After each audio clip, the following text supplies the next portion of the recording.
தென்னாப்பிரிக்காவில் நாங்கள் மேற்கொண்டுள்ள 10 நாள் பயணத்தில் நண்பர்கள் அருள் ஆறுமுகம் ஆகியோருடன் நான் மேற்கொண்டுள்ள இந்த 10 நாள் பயணத்தில் காலையில் ஆசிவேவ் என்ற இடத்திலிருந்து இந்த நாட்டின் நிர்வாக தலைநகரமான பிரிட்டோரியாவை நோக்கி பயணம் செய்து கொண்டிருக்கிறோம். ஒரு நாட்டுக்கு விமானத்தில் வந்துவிட்டு விமானத்திலேயே திரும்ப புறப்படுவது என்பது ஒரு வகை அனுபவம் தான். ஆனால் அதற்கு பதிலாக அந்த நாட்டுடைய உட்பகுதியில் ஒரு 400 கிலோமீட்டர் சாலையில பயணம் செய்தால்தான் அந்த நாட்டின் உண்மையான தன்மையை புரிந்து கொள்ள முடியும். சாலை ஓரத்தில் என்ன விவசாயம் நடக்கிறது, கடைகள் எப்படி இருக்கிறது, மக்களுடைய வாழ்க்கை எப்படி இருக்கிறது என்பதெல்லாம் தெரிந்து கொள்ள வேண்டும் என்றால் அந்த நாட்டினுடைய சாலை வழி பயணம் தான் சிறந்தது. இந்த நாட்டின் தேசிய நெடுஞ்சாலைகள் என்பது வேற எங்கும் பார்க்க முடியாத அளவுக்கு மிக நேர்த்தியாக இருக்கிறது. நம்ம தமிழ்நாடுனா ஒரு சமவெளி, தென்னாப்பிரிக்கா என்பது மேடும் பள்ளங்களும் நிறைந்த ஒரு பூமியாக இருக்கிறது.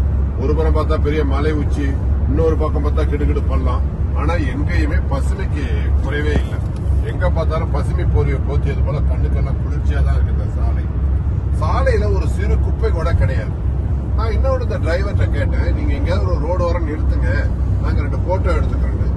இங்க நெடுஞ்சாலைகள் ஓரம் காரை நிறுத்தப்படாது. எக்காரணத்தை கூட காரை நிறுத்தினா அது பனிஷபிள் ஃபைன் பண்ணிடுவாங்க.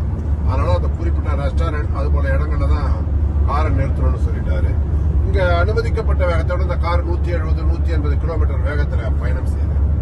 இந்த ஊர்ல வந்து பொதுவா அரிசி, கோதுமை, பார்லி, ஓட்ஸ் போன்ற தானியங்களை சாப்பிடுவது மிகவும் குறைவுதானது. அதனாலதான் இந்த சாலை முழுவதுமே வாழை மரங்கள், பழத்தோட்டங்கள், காய்கறி தோட்டங்கள், பல்வேறு வகையான நட்ஸுகளுக்கான மரங்கள் இருக்கிறது. இங்க சிறு விவசாயம் என்பதே கண்ணுல தென்படல. எல்லாம் 100 ஏக்கர், 200 ஏக்கர், 500 ஏக்கர் பெரிய பெரிய பண்ணைகளா தான் தென்படுது. எல்லா பண்ணைகளும் இயந்திரமயமாக்கப்பட்டிருக்கு. இயந்திரங்களை மட்டும்தான் எல்லா பண்ணைகளும் வேலை செய்யறாங்க.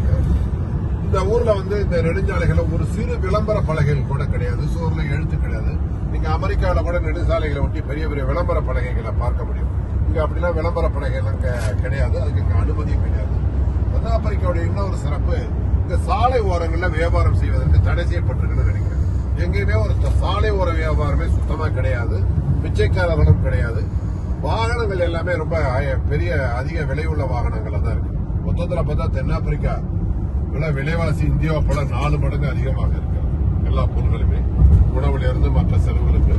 அதே போல இந்தியா போல ஒரு 4 மடங்கு வாழ்வியல்ல மேம்பட்ட ஒரு நகரமாக இருக்கு.